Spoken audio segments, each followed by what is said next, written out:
This is Kent Hance, best storyteller in Texas, and today we have a great person and a very good friend of mine that's going to be on bringing us up to date on what's happening in college sports, and that's Mr. Cody Campbell, originally from Canyon, Texas, and he knows where Dimmitt, Texas is, and he's always envious that he didn't get to play football in Dimmitt. He could have played quarterback, fullback, tackle, anything. They would have taken him. But Cody, thank you for being on. Cody serves as chairman of the board of the Texas Tech Board of Regents. He also is co-CEO of his company, Double Eagle, named for him and John Sellers. Both of them were Canyon Eagles, so it's just Double Eagle. I thought they'd been named after a tire first time I heard it, and I was wrong. I was off the mark. But Cody, it's great to have you, and you're talking to us today while you're watching your daughter play soccer. Yeah, I'm at a 9-year-old soccer game, which is I wouldn't rather be anywhere else. That's good. That's good. You missed an event last week, and you told me your son was having a football game, and the thing I said immediately to you was you got your priorities right. And we appreciate all you do for Texas Tech and you've done in the past. And I know every time that I see President Trump, if they'll tell him, former Chancellor of Texas Tech or something, he'll go, "How's my buddy Cody Campbell?" So he always asks about you, and I think that's a high compliment that the President of the United States has you on a first name basis, and we're proud of what you've done. You've been involved in the college athletics and what's happening. And tell me, now, when President Trump appointed you, he appointed you to the Health Commission, the President's Fitness. Yeah, so he appointed me to the President's Council for Sports Fitness and Nutrition. But the reason I'm on there is to concentrate on the issues related to college sports today and to act as an advisor to the White House on their policy agenda with respect to reforming college athletics. So that's been my role. I was informally in that role for a number of months, starting even during the transition period, and then became official a few months ago, and have been working directly with the president and the vice president and the staff at the White House to try to come up with solutions to the problems that we have today. We have tremendous problems compared to what we used to have in college athletics. You got a scholarship when you came to Texas Tech, and you would have gotten an academic scholarship. I think you were the first National Merit Scholar that we had that was on scholarship at Texas Tech to play football, and you were involved in football at a time that you got a scholarship or you were a walk-on.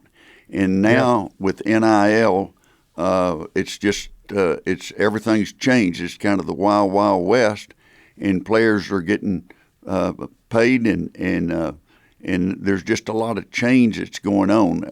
How do you see that in the big picture? Yeah, well, when it started, I kind of figured it would just be the quarterbacks, maybe a receiver or two that get the money. And in this last transfer portal period, we were looking at guys, and there's some offensive linemen. I watched them on film. They're making $300,000, $400,000, $500,000, and I was like, God dang, I was better than those guys. What would I have made? Things have changed a lot. But the truth is, it's good. And the problem is that the NCAA was just backward and slow to respond to the changes in the game. These athletes bring a lot of money into the universities. They create a lot of money for the media companies, and so they deserve to get paid. I mean, I believe in free markets.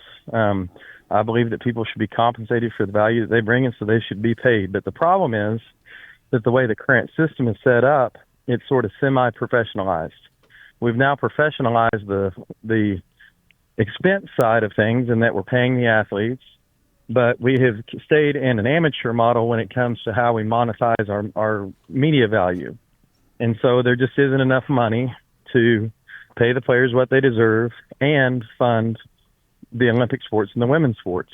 So the way it works in college athletics, and it always has, is that football makes about 75 or 80% of the revenue, of the net revenue. Basketball makes about 15 or 20%. And the money that comes from those two sports pays for volleyball, for soccer, for baseball, for track and field, cross country, you name it, they pays for all the other sports.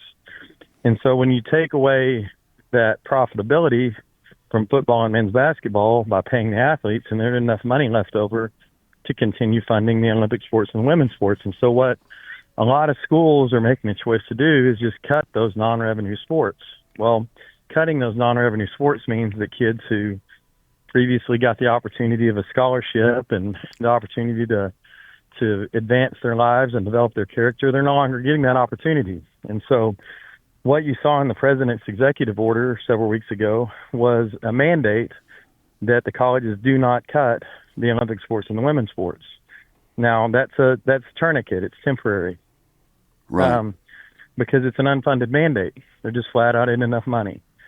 And so what we have to do is we have to find a way to bring more money into the system. And the way that we do that is through modernizing the way that media rights are marketed in college athletics. There's a thing called the Sports Broadcasting Act of 1961 that governs how that's done. And, a lot has changed since 1961. And so we need to open that thing up and take a look at how we're doing things. Secondly, one of the objectives of the legislation that's going through Congress right now is that we want to stop all the lawsuits and disruption and everything, all the rule changes, the crazy stuff going on in the transfer portal, the out of control NIL, all that kind of stuff that's happening. And the only way you can solve that without unionizing the players, which would be very bad, is through granting an antitrust exemption to some governing body. Well, the idea as it stands right now is we're going to give that antitrust exemption to the NCAA. Well, as we all know, the NCAA is the one that caused this problem to start with, number one. And number two, the NCAA is controlled by the biggest schools and essentially the revenue sports, football and men's basketball. They are not looking out for the interests of the smaller schools. And when I mean smaller schools, I mean everybody except for about 4 or 5 of them. And they're only looking out for the revenue sports. They're not looking out for the women's sports. They're not looking out for the Olympic sports. They're not looking out for anybody except for those few schools that are the sort of highest profitability schools that are out there. And so we have to make sure that we have a governing body. If we're going to grant an antitrust exemption to somebody and give them the ability to enforce rules, we have to make sure that all the student athletes are represented, that all the schools are represented, and all the sports are represented.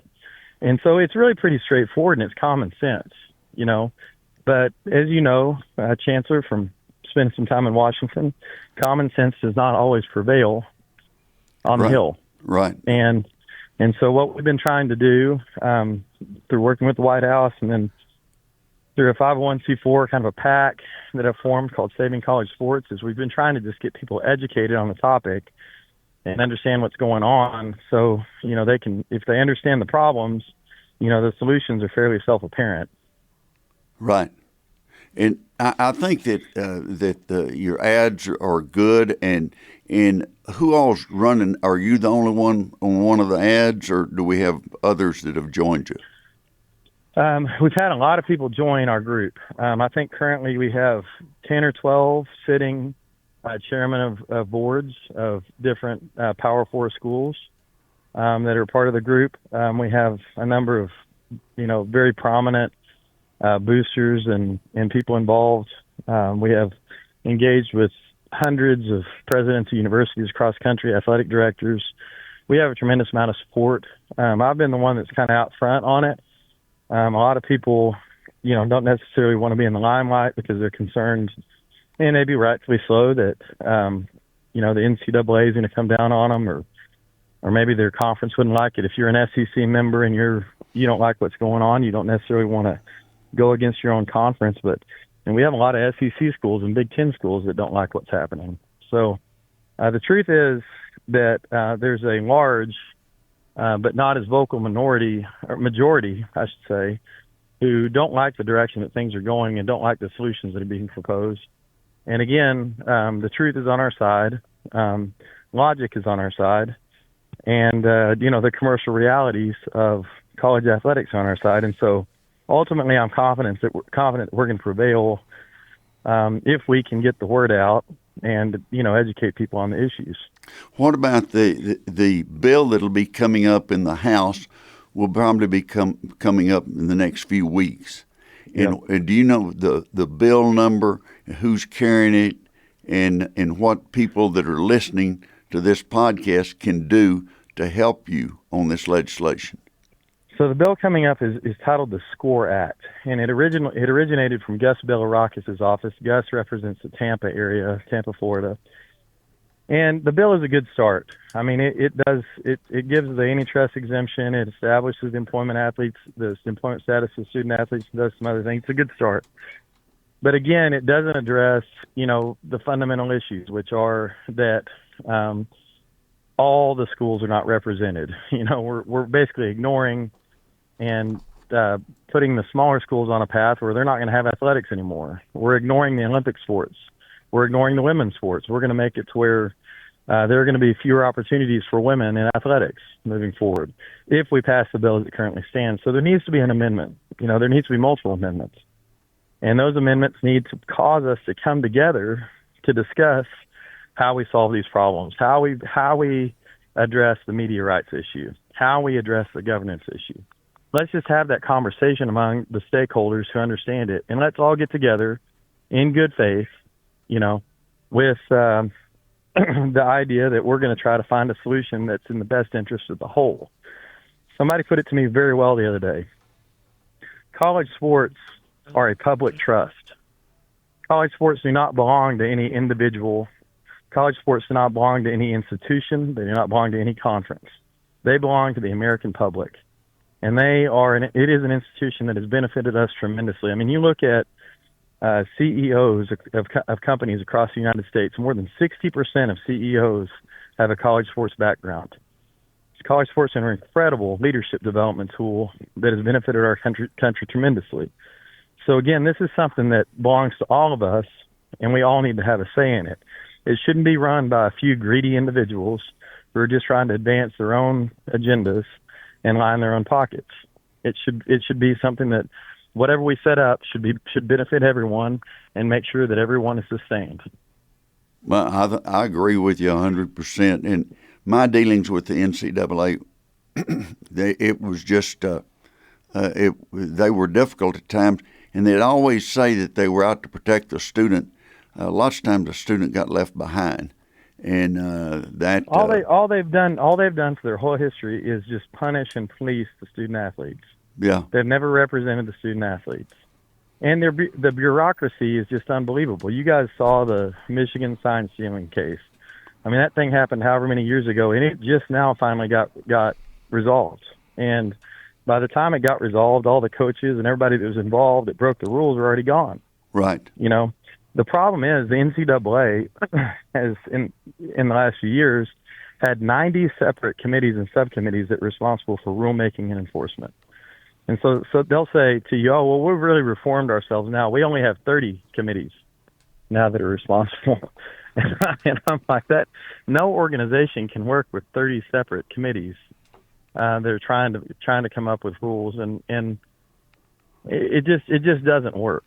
Well, they have people... And again, there, in addition to reducing from 90 to 30, they've also given more control to the Power Four conferences. So the Power Four has 65% voting rights over what happens with the NCAA, and really, the Big Ten and the SEC are the ones that are in control. And right. So they're not looking out for the best interest of what happens to the University of Wyoming or what happens to Colorado State, and the kids that have the opportunity to play sports at those schools and getting their scholarships. It's just as important to their lives as it is to the kid who plays football at Georgia. Right. One of the things, the bill, and y'all call it the scorecard? SCORE Act. Is H.R. 4312. And that the SCORE Act, if you call your member of Congress where you live or a member of Congress that you maybe know on a personal basis, what should be your theme that you tell and you talk to the member of Congress about? You should tell them that we want legislation that's going to represent all of the schools, all of the sports, and all of the athletes. And that they need to go back to the drawing board and debate the topic and talk about what the real problems are. And they don't need to ram this thing through they need to actually try to address the fundamental issues that are going on there. Slow it down, and let's find a good solution that represents everybody. Bring everyone to the table. Don't let the Big Ten and the SEC lobbyists just determine what happens, which is exactly what has happened up to this point. If you have someone that you know and everything, the bill, the SCORE Act as it is now, is not acceptable. Yeah, exactly. And we want changes, so ask them to vote against it unless there are changes that would include all sports and all schools. I think that's the main thing. And that you make that pretty quick and to the point. One thing that I'd like to do is get you back on sometime and talk about your career and about playing football at Tech and for the Indianapolis Colts, and that you've had a heck of a career in a short period of time, and that and so's your partner John Sellers. Y'all have been remarkable to me that two guys can be co-CEO of a company. The only other person that I knew about it was Cy Wagner and Jack Brown, and they were co-CEOs in their oil business in Midland. And they one time Boone Pickens was trying to buy an oil company, and they were investors. And so they had this meeting, and one of the law firms, Baker Botts, which is one of the great international law firms in the world, they said, "We'll need a copy of y'all's partnership agreement." And Cy held up his hand, and they said, yes. They thought he wanted to ask a question, and he said, "We shook hands." And they said, "But all we want is the copy of the partnership agreement." He said, "We don't have partnership agreement. We just shook hands." They were astounded. For John and me, it just goes back to the fact that we've known each other since we were 12 years old. Went to junior high and high school together, played football together at Tech. We love each other. We trust each other. We look out for each other's best interests all the time. And I know he's looking out for me and watching my back, and he knows the same thing about him. And so there's never any question about, whether we're making the right decision for each other and for our company. So at the end of the day, we don't always agree on everything, but that's good. That's what a good partner sometimes, a good partnership, there has to be some disagreement if you're going to make each other better. But we always know at the end of the day we're looking out for one another, and that's why it works. Cody, we appreciate all you do, all that you do for Texas Tech, but also for college sports. I don't think people realize how much you've been involved in that, and I think to have the president's ear is so important. But this bill, if it passes like it is, it's not going to make it out of the Senate, in my opinion. It's dead in the Senate, and everybody knows that. And so, it's almost pointless to try to pass something in its current form. I mean, the House is essentially abdicating its role in this, in all this, and they ought to step up and at least have a full debate and discuss the real issues. And more than anything, that's what we're trying to push for at this point. Right. But the bill as is not acceptable. If you're going to talk to your congressman or some member of Congress, tell them the bill's not acceptable as it is, and that we want a bill that can pass that includes all schools and all sports, is fair to everyone. Cody, thank you very much. You took time out from a soccer game, and as I said at the first, you make sure you attend all your kids' games, and so we appreciate it, and we appreciate you as you drop off to yell for your team. Yes, sir. Thank you for all you do, and Chancellor Hanson, thanks for having me on. You bet. Bye-bye. Take care. We're fortunate to have Cody Campbell on. I always enjoy visiting with him. He's a good businessman, and he loves college sports and knows what it does for people in every school and every sport. And that we don't want to see that golf and volleyball and sports like that get sidelined by some of the schools. And that if this thing doesn't work out fair, it'll just be primarily football and basketball, and a lot of the other sports will be dropped by the wayside. The bill, the SCORE Act, is H.R. 4312. And if you want to call your member of Congress and tell them you don't like the bill as it is, it needs to include all sports and needs to include all schools. And so it'll change a lot if it gets over to the Senate this way. It'll probably be killed. And they're going to have to get together and work these things out. I think the people that support women's sports, they've really got to be involved and be very vocal about what they might be losing. But the bill's H.R. 4312, the SCORE Act. We had, I was looking at some of the information on the NIL, and there was some highlights from the College Sports Commission, their first report. Over 8,300 NIL deals totaling $80 million have been approved since the launch of the NIL Go platform in June of this year.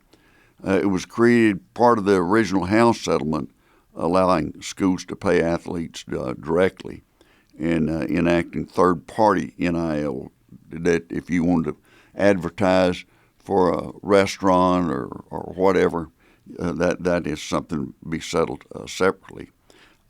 More than 28,000 students and 3,200 agents have been registered. And, I had mixed feelings about the agents and that, do they need an agent? And I can see that you can say they do, but I just want to make sure that the athlete's making as much as the agent, and so I think they have to watch that. They oversee any commission or any deals that have a worth of $600 or more.